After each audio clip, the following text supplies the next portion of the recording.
Here's our lineup for Heat 11 of round 1. Joel, the veteran, how many more Pipe Masters does he have in him? Connor O'Leary getting his first shot at a Pipe Masters event. And Leonardo, we know just how sharp a competitor this kid is and just how far he could go through this draw. He's one guy that you would definitely not discount in chasing a big result and getting himself back on the tour for next year. The Italian Leonardo Fioravanti, but Joel getting things started during the break. Well, there you go. There is going to be a few barrels out there, and Joel will find them. So comfortable, especially going on the back door. Also picking up a wave, Leo Fioravanti, just the peripheral of the bank. Hang on, we'll just watch Joel here. Well, Parker loads up on that first section. Smooth bottom turn, but the wave just kind of fades away on him. And we watch, it's all about surfing. And hang on, I'll just watch Leo now. Trying to make something of this wave on the end section.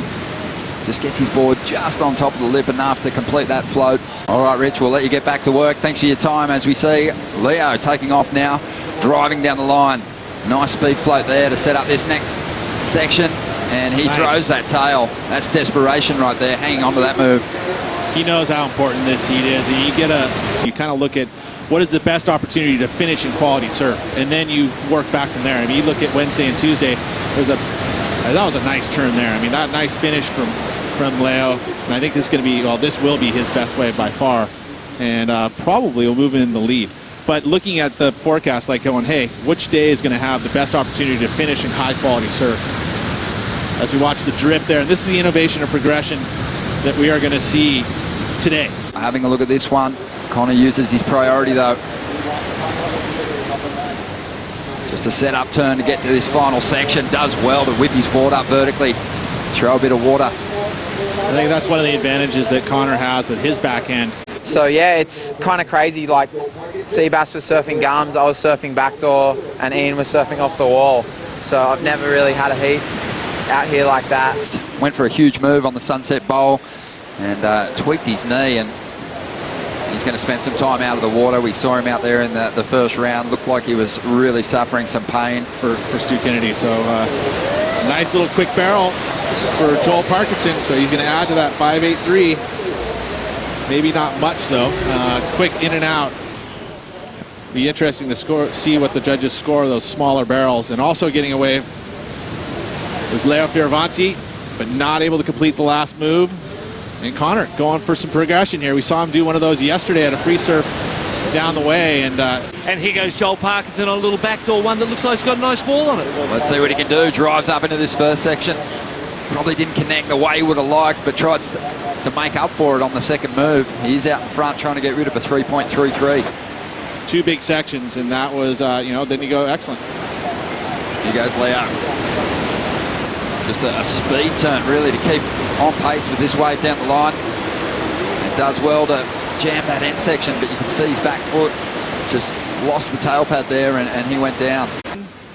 And I like this wave here. Again, there you see the way the wave pulls up from the bottom. It's so shallow. It doubles up. And, this one would have definitely helped him out if he had just pulled this last move off. You see the replay again, just that quick turn. See, he cuts it short. He stops the turn full on to keep the momentum down the line. And if he had really laid into that maneuver, it pretty much would have only been the one maneuver. And so he's looking for the opportunity down the line. He makes sure that turn. And what happens here? But that bend of the knee, and then that's when the back foot, you see it just slipped off. He's been so successful all around the world, but a victory here at Pipe would mean a lot. Here goes Joel Parkinson. A couple of solid hits, finding some flow on this wave. And drifts the tail on this final move. So Joel trying to get rid of a 4.3. Not a big number, but you're right. I mean, I like this first turn too, just that slice through the wall. Good variety on the forehand too, all three different moves, getting a little release out of that final move. So it feels like, and look at this, I mean, this is the Joel Parkinson slice. I mean, look at that, just graceful carve through. That is a steep section that he drives through it.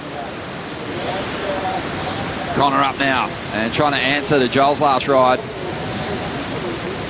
Super explosive on those final turns. Easily back into the championship tour. He's just too good not to. I mean, and I would say you can't count him out for even this event. Just sum up what each wave is throwing at him and really choose the perfect maneuver for each section. You know, he hasn't forced any turns out there. I think Leonardo's probably thrown a bit more risk, as is Connor, but Joel's the one who's got the completion on his moves at the moment. Well, there we go. That's a nice maneuver there. If he can get another one, this is going to be the best wave for Conor O'Leary. What it's been able to do is made him fairly comfortable throughout the season. Well, just over a minute and a half remaining. Joel Parkinson tucking in, finding some cover. He'll push through.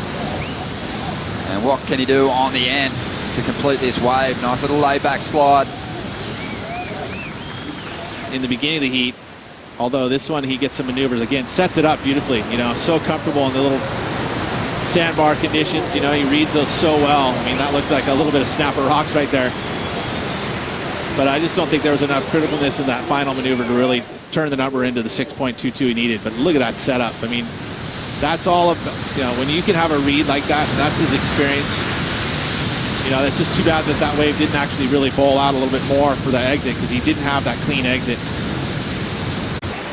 So the second heat of the day has come to an end with Conor O'Leary out in front. He'll make the jump through to round 3. We're back with the last heat of round 1 in just a moment.